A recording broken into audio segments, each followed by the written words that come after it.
Assalamualaikum dan salam sejahtera dalam anda bersama saya Indra Syazwani Safusham dan juga rakan penyampai Afizia Zaman. Sebenarnya kita excited nak bawakan tajuk hari ini dalam Malaysia Memilih berkenaan dengan kita nak memberi penekanan kepada siapa agaknya pilihan rakyat pada pilihan raya umum kali ini, adakah calon tempatan ataupun payung terjun. Dan seperti anda saksikan tadi, kami di Astro Awani telah pun menggerakkan jentera kami, rakan-rakan setugas kami untuk membawakan laporan komprehensif berkenaan dengan pilihan raya umum ke-15 dan pagi ini kita nak ke Sarawak untuk bertanyakan soalan ini dan kita bersama dengan Wakil Astro Awani Sarawak, Nuzuluddin Abdul Razak. Nuzul, selamat pagi. Apa khabar di sana, di Kuching itu?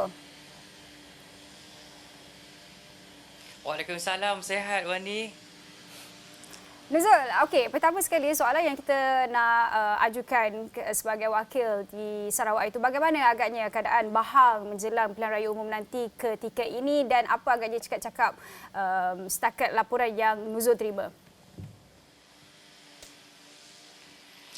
Baiklah Wani, terima kasih. Sebenarnya kalau mengikut kepada situasi sekarang, ini selalu saya kongsikan kepada rakan saya yang berada di Semenanjung sekarang ini. Kalau mereka tanya, kenapa situasi politik Sarawak begitu aman, tak ada hiruk pikuk, kecoh sana sini.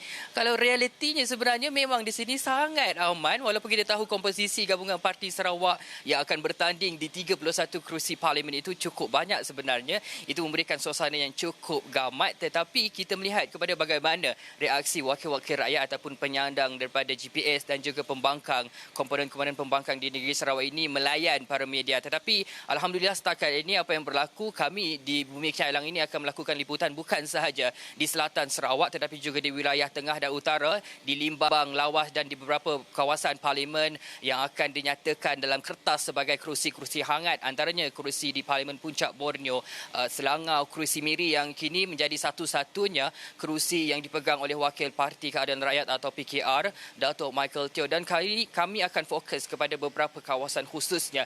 Dan yang terbaru ini yang kami baru terima selepas mencari beberapa maklumat, akhirnya gabungan Parti Sarawak GPS yang dipimpin oleh Premier Tan Sri Abang Johari Tonopeng akan melakukan langkah pertama untuk mengeluarkan senarai akhir calon yang akan bertanding di 31 kerusi parlimen mewakili gabungan Parti Sarawak, 4 komponen PBB, PRS, SUPP dan PDP di kesemua kawasan ini pada 3 November depan menjelang 2 hari lagi penamaan calon itu. Itu akan memberi tumpuan kita pada minggu hadapan dan dalam masa ini kami masih mengikut rapat apa kedudukan ataupun status salah seorang parlimen Puncak Borneo, Datuk Willy Mungin yang baru sahaja menyertai PBB pada Ogos yang lalu. Apakah beliau akan mempertahankan kerusi tersebut atau GPS akan meletakkan calon mereka sendiri di kawasan itu, dan juga beberapa kawasan lain seperti Dato' Ali Beju di Saratok, adakah beliau akan bertanding selepas sebelum ini beliau menarik diri untuk bertanding masa pilihan raya negeri yang lalu untuk memberi laluan kepada calon PBB dan memberi sokongan kepada calon PBB di peringkat pilihan raya negeri. Tetapi kali ini adakah perkara ini ataupun manifesto sentimen ini akan berubah? Di peringkat rakyat sendiri, rakyat mahu tahu adakah calon-calon yang mereka sokong sebelum ini akan bertanding semula. Dan sebelum ini, terdahulu pada masa yang waktu terdekat ini, Premier Sarawak sendiri telah menyatakan hasrat akan menyenaraikan 14 muka baharu ataupun calon baharu yang akan dipertandingkan pada pilihan raya umum ke-15 ini, Wani. Dan Nuzul, dalam masa yang sama kita juga ingin melihat kepada sentimen rakyat ketika ini untuk pulang mengundi pada awal pengumuman pembubaran parlimen. Kita lihat berlakunya peningkatan tiket harga-harganya naik sehingga ada yang menyatakan bahawa ia adalah satu perkara yang sukar untuk rakyat Sarawak pulang mengundi semula ke kawasan mereka. Jadi pada semalam kita lihat pengumuman MAFCOM yang menyatakan bahawa harga mungkin dalam lingkungan RM185 hinggalah RM300 harga tiket pulang. Dan juga kita juga ingin melihat kepada seruan Yang di-Pertuan Agong yang telah pun bertitah untuk rakyat Singapura pulang mengundi. Jadi bagi saya pengumuman ataupun seruan itu juga boleh kita tujukan kepada rakyat-rakyat yang Sarawak berada di Semenanjung untuk pulang. Jadi bagaimana sentimen rakyat untuk pulang mengundi? Kerana itu adalah penting untuk kita lihat tingkatkan peratusan mengundi. Nuzul. Baiklah, dengan kalau kita melihat kepada sasaran lebih daripada 70% pengundi akan turun, dan kita tahu di Sarawak sendiri ada 1.94 juta rakyat Sarawak yang telah layak untuk mengundi secara automatik, termasuklah golongan belia. Ini antara satu berita yang cukup baik ataupun mekanisme yang perlu diselaraskan di Bumi Kelang ini juga. Tetapi seperti pengalaman PRN yang lalu, harga tiket menjelang kepada Hari Pilihan Raya ini akan sedikit menurun, dan ini akan memberikan laluan yang lebih mudah untuk para pengundi daripada Sarawak dan Sabah misalnya untuk kembali ke tanah air masing-masing untuk mengundi mungkin dalam tempoh 4 hari ataupun 3 hari sebelum tarikh mengundi. Ini juga pengumuman daripada Institut Pengajian Tinggi juga memberikan waktu yang cuti bersempena dengan pilihan raya umum ini, membenarkan para pelajar daripada Sabah dan Sarawak untuk balik ke tanah air mereka untuk mengundi juga. Tetapi kalau melihat kepada tahun ini juga, kerjasama di antara syarikat penerbangan Scoot Airlines daripada Singapura ke Sarawak juga telah dimulakan, dan mereka melaksanakan beberapa kempen, termasuklah beberapa syarikat penerbangan tempatan juga menjalankan kempen Jom Mengundi, mengurangkan harga tiket dan meningkatkan frekuensi penerbangan. Ini perkara ataupun situasi biasa yang berlaku menjelang pilihan raya negeri juga sebelum ini, dan kali ini pilihan raya umum kita menjangkakan perkara yang sama berlaku. Kalau melihat secara purata di kawasan penempatan di pedalaman di Sarawak juga, kalau kita pergi ke Kapit dan juga di pedalaman Miri misalnya, mereka yang tinggal di pedalaman mereka akan keluar daripada rumah panjang untuk ke kawasan bandar menuju ke pusat mengundi itu kadang-kadang seminggu lebih awal, kerana dengan situasi cuaca tidak menentu, penggunaan bot panjang, perahu panjang untuk melalui sungai itu, mungkin mereka akan keluar lebih awal. Ini salah satu landscape yang kita perlu lihat, bukan sahaja dari segi sudut penerbangan. Yang saya jangkakan kerajaan pusat akan bekerjasama dengan cukup baik dengan syarikat-syarikat penerbangan yang ada sekarang ini. Ya, Nuzul, kalau kita berbalik kepada topik kita pada hari inilah kan, siapa pilihan, adakah calon tempatan maupun calon payung terjun? Ada pula cerita ataupun mungkin ada suara-suara rakyat, sentimen rakyat di Sarawak itu setakat ini, apa yang ditemui, apa yang Nuzul dan juga rakan-rakan setugas yang lain dah pun laporkan. Apa yang kita tahu setakat ini, Nuzul? Okey, yang pertama sekali, mereka tidak mahu adanya calon-calon yang paling utama apabila kita bertemu dengan rakyat, mereka tidak mahu ada calon yang menang dan menukar manifesto. Seperti kita tahu sebelum ini ada calon-calon yang atau calon parti yang mengeluarkan manifesto berjela-jela, tetapi manifestonya sukar untuk direalisasikan. Ini hasrat rakyat. Apa manifesto yang dikeluarkan oleh parti yang menang kelak haruslah dilaksanakan dengan cukup sempurna. Walaupun berperingkat, tetapi ia akhirnya menjadi realiti, dan itu dilaksanakan oleh Gabungan Parti Sarawak selama tempoh 5 tahun memerintah di Bumi Kenyalang ini. Dan pasti antara perkara fokus yang lain adalah fasiliti utama. Walau bagaimanapun di peringkat nasional, perkara ini adalah kerjasama antara kerajaan pusat dan juga kerajaan negeri, bagaimana kemakmuran dari sudut fasiliti kesihatan, fasiliti pendidikan dan juga pengaturan ekonomi itu dilaksanakan dengan cukup baik. Kita tahu dalam tempoh 2 tahun ini, selepas kita mengalami perintah kawalan pergerakan diakibatkan oleh pandemik COVID-19, rakyat akan menumpukan apa rancangan kehadapan 5 tahun akan datang untuk memastikan masyarakat di luar bandar khasnya dapat meningkatkan ekonomi mereka dengan lebih cepat. Walaupun negeri Sarawak telah melaksanakan PCDS ataupun strategi pembangunan pasca COVID-19 yang akan merangka sehingga tahun 2030, tapi di peringkat nasional bagaimanakah kerjasama ini dapat direalisasikan? Kita tahu sekarang ini Sarawak menuntut kepada apa kandungan Perjanjian Malaysia 1963 untuk mengembalikan beberapa autonomi, dan juga sekarang ini GPS menggunakan percaturan yang cukup bijak dengan mengetengahkan beberapa perkara khususnya kepada ekonomi baharu, termasuklah geran khas yang diperuntukkan kepada negeri Sarawak melalui lembaga hasil dalam negeri. Ini antara perkara yang akan diselaraskan dalam pembangunan negeri ini dalam 5 tahun akan datang, dan itu apa yang rakyat mahukan di Bumi Kelang. Bukan sahaja janji-janji manis, tetapi juga bagaimana janji ini dapat direalisasikan. Bukan sahaja di peringkat GPS, tetapi juga di barisan blok pembangkang. Bagaimana mereka boleh membawa suara rakyat seperti Parti Dewan Demokratik DAP yang berjuang atas dasar nasional, walaupun dipimpin oleh pemimpin tempatan, tetapi bagaimana kerjasama ini dapat diatur gerakan secara bersama rakyat dan pemimpin itu, Wani. Okey, baik. Terima kasih Nuzuluddin Abdul Razak atas perkongsian berkaitan dengan keadaan sentimen politik di Sarawak menjelang pilihan raya umum yang ke-15. Jadi itu adalah daripada suara rakyat. Jadi kita nak lihat juga analisa daripada Pak Irsis melihat kepada calon tempatan ataupun payung terjun. Kita bersama dengan Pak Irsis Politik Dr. Ainul Azili Hasnul, maaf. Assalamualaikum, selamat pagi, Doktor. Selamat pagi.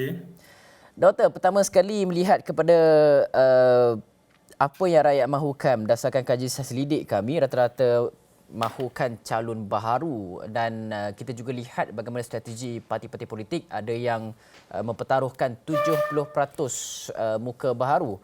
Pandangan doktor bagaimana pula melihat kepada calon tempatan, muka baharu ataupun calon yang popular? Okey, kalau kita lihat seperti yang telah diumumkan oleh DAP baru-baru ini, beberapa ahli Dewan Undangan Negeri di Pahang telah dicalonkan sebagai ahli parlimen untuk DAP sebagai contoh yang Syafura. Jadi dapat dilihat dengan pengalaman beliau di Dewan Undangan Negeri kawasan Ketari, membolehkan beliau untuk berkhidmat dengan lebih meluas di Parlimen Bentong. Okey, walau bagaimanapun saya tertarik kalau dikatakan mengenai calon tempatan berbanding apa yang terjun. Satu contoh yang amat jelas adalah di Parlimen Tambun, di mana baru-baru ini Datuk Seri Anwar Ibrahim telah menyatakan hasrat beliau untuk bertanding di Parlimen Tambun untuk menentang Faizal Azumu. Faizal Azumu adalah seorang calon tempatan yang telah berkhidmat sebelum ini dan telah memenangi kawasan Tambun pada pilihan raya yang ke-14 lalu. Walau bagaimanapun kita dapat lihat ada beberapa kebaikan dan keburukan mereka yang diletakkan sebagai calon payung terjun. Sebelum ini kita dah lihat telah berlaku di pelbagai kawasan parlimen pilihan raya sebelum ini. Sebagai contoh di Permatang Pau, kalau kita lihat Nurul Izzah telah bertanding di situ pada 2018. Sebelum itu ibu beliau pada tahun 2015 dan mereka adalah dikategorikan sebagai calon payung terjun dan kalau kita dapat lihat di Iskandar Puteri sebagai contoh, Lee Kit Siang yang telah memenangi parlimen tersebut selama 2 penggal dan sebelum itu beliau adalah wakil rakyat di Ipoh Timur. Jadi adakah kali ini pengundi akan memilih mereka yang dikatakan sebagai calon tempatan ataupun figura-figura nasional akan dapat kita saksikan pada pilihan raya yang akan berlangsung pada 19 bulan November ini.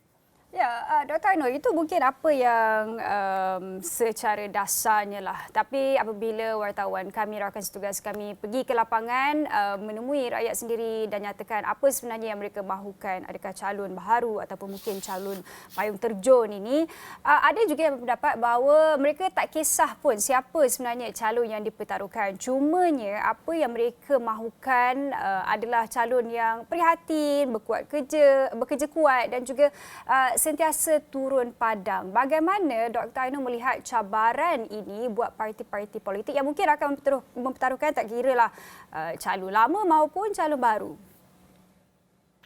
Saya melihat sebenarnya peranan wakil rakyat bukanlah hanya 5 tahun sekali turun ke kawasan. Mereka kena sentiasa turun ke kawasan pada setiap minggu selepas sebagai contoh persidangan di sidang parlimen daripada hari Isnin ke Khamis, dari Jumaat hingga ke Ahad mereka mestilah turun ke kawasan dan bukanlah menjadikan kawasan tersebut sebagai strategi politik selepas ini lagi 5 tahun akan bertanding di kawasan lain sebab penduduk tempatan memerlukan mereka untuk kelangsungan perkhidmatan wakil rakyat tersebut yang kalau sudah selama ini berbakti kepada kawasan tersebut dan jika meninggalkan kawasan tersebut dilihat sebagai seolah-olah mereka hanya menggunakan tiket untuk meluaskan kuasa politik mereka sebagai contoh. Jadi ahli parlimen tak kira lama atau baru mereka mestilah melakukan servis untuk rakyat tempatan dan bukanlah menggunakan kawasan tersebut untuk kepentingan politik masing-masing. Kerana penting wakil rakyat, nama pun wakil rakyat, mereka mewakili rakyat kawasan tersebut untuk isu-isu tempatan sebagai contoh kalau kawasan bandar dengan isu-isu setempat mengenai mungkin longkang tersumbat dan sebagainya dan kawasan-kawasan luar bandar memerlukan wakil rakyat yang amat prihatin dan tahu bahawa mereka memerlukan infrastruktur asas. Kita dapat lihat banyak kawasan luar bandar yang memerlukan infrastruktur asas. terutama di kawasan seperti Sarawak dan Sabah yang masih lagi ketinggalan berbanding dengan infrastruktur yang ada di Semenanjung. Jadi wakil rakyat kena efisien, kena berbakti untuk rakyat, bukanlah semata-mata bertanding di kawasan tersebut untuk kepentingan parti politik masing-masing.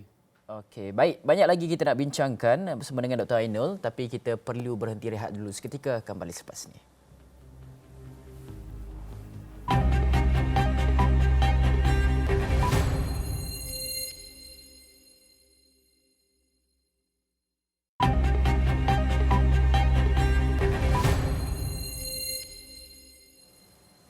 Baik, masih lagi membincangkan berkaitan dengan calon tempatan ataupun payung terjun. Kita bersama dengan penganalisis politik Dr. Ainul Adzili Hasnul. Doktor, tadi kita banyak bincangkan berkaitan dengan kriteria calon dan bagaimana sebenarnya rakyat mahukan daripada mereka untuk berkhidmat dalam tempoh 5 tahun dan bukan hanya turun padang 5 tahun sekali.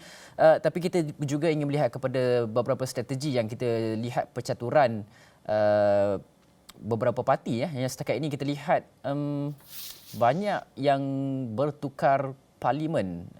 Jadi bagaimana kita lihat ini satu budaya, ialah untuk mereka mungkin untuk parti-parti politik dan juga pemimpin itu mungkin strategi seperti doktor katakan untuk luaskan kuasa dan sebagainya. Tapi adakah ini sihat sebenarnya untuk rakyat di kawasan yang tertentu? Saya melihat bahawa dengan berpindahnya ahli parlimen sebelum ini di kawasan lain kepada kawasan baru sudah tentulah tidak sihat. Namun ada kelainan sikit sebagai contoh mantan ahli parlimen Shah Alam Khalid Samad yang akan bertanding mewakili Pakatan Harapan di Titiwangsa. Mungkin beliau bertanding di situ atas strategi kerana ingin menyelesaikan masalah penduduk kampung baru. Kerana sebelum ini Khalid Samad di bawah pemerintahan Pakatan Harapan beliau adalah Menteri Wilayah Persekutuan. Mungkin tujuan beliau bertanding di Parlimen Titiwangsa adalah untuk memudahkan beliau untuk mengatasi masalah penduduk kampung baru dengan isu tanah dan sebagainya. Dan juga kalau kita lihat di kawasan-kawasan lain sebagai contoh Anwar Ibrahim, Datuk Seri Anwar Ibrahim yang sebelum ini bertanding di Port Dickson menggantikan Datuk Daniel Balagopal bertanding di Tambun adalah atas strategi politik untuk meluaskan kuasa Pakatan Harapan di Perak secara khusus. Kerana ini adalah strategi yang digunakan oleh DAP sebelum ini di mana kalau kita dapat lihat Lim Kit Siang yang sebelum ini pada 2004 hingga 2013 adalah ahli parlimen Ipoh Timur telah berhijrah untuk bertanding di Gelang Patak ataupun sekarang dikenali sebagai Iskandar Puteri atas dasar strategi politik mereka untuk menawan negeri Johor. Dan ia berjaya mereka lakukan pada tahun 2018 apabila kerajaan Pakatan Harapan telah berjaya membentuk kerajaan di negeri Johor. Jadi dapat dilihat ada pelbagai strategi, ada pelbagai sebab ahli parlimen yang dianggap sebagai payung terjun yang bertanding di kawasan-kawasan yang berlainan pada setiap kali pilihan raya. Tapi seperti saya nyatakan awal tadi, yang paling penting adalah rakyat. Kerana wakil rakyat sepatutnya adalah untuk melakukan khidmat bakti untuk penduduk ataupun rakyat di kawasan tersebut dan bukanlah untuk kepentingan politik semata-mata.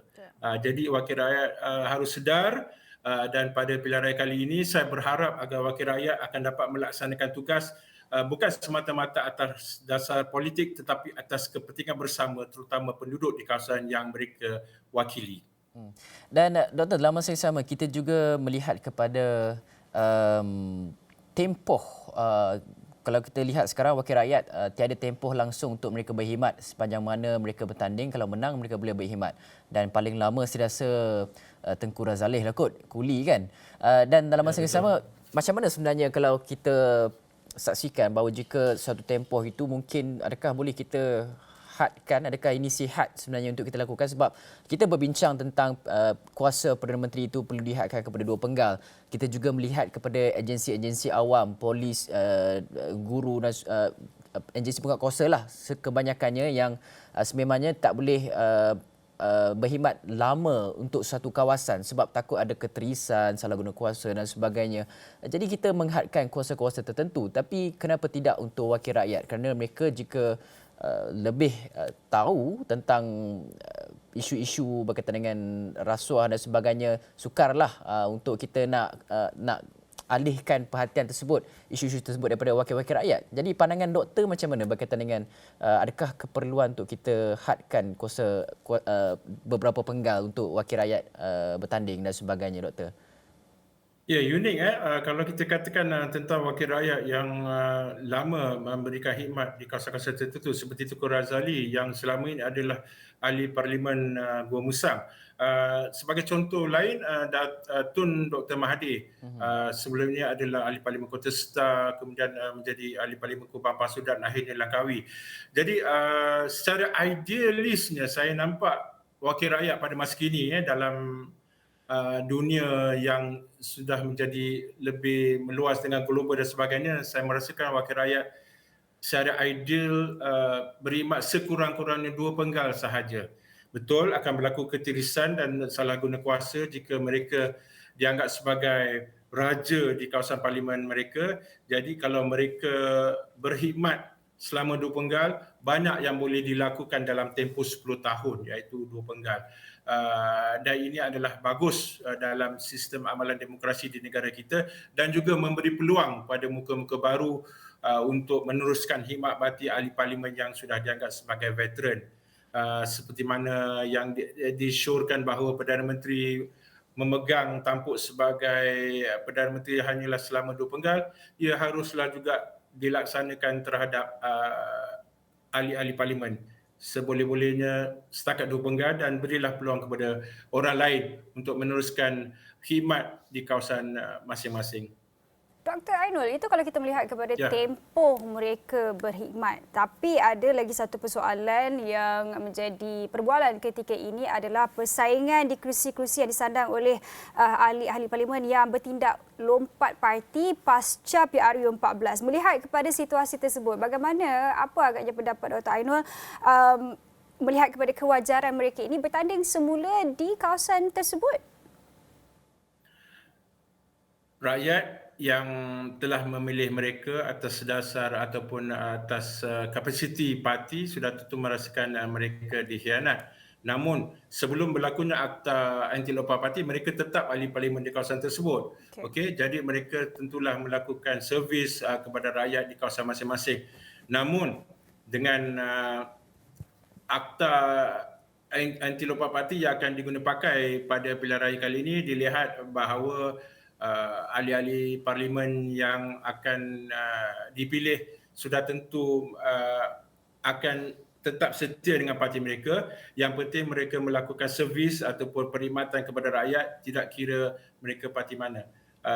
Jadi ini adalah satu yang menarik. Kita dapat lihat dengan lulusnya akta anti lompat parti, ahli-ahli parlimen dilihat tidak berpolitik. Dan lebih penting adalah untuk meneruskan khidmat mereka untuk memberi bakti kepada penduduk di kawasan masing-masing dan membawa suara rakyat di kawasan masing-masing di sidang parlimen. Dan doktor, dalam masa yang sama, pengaruh untuk calon-calon yang memang popular, pemimpin nasional seperti doktor katakan, sejauh mana impaknya kepada rakyat di suatu kawasan baharu yang beliau mahu tandingi? Okey, dia ada 2 perbezaan.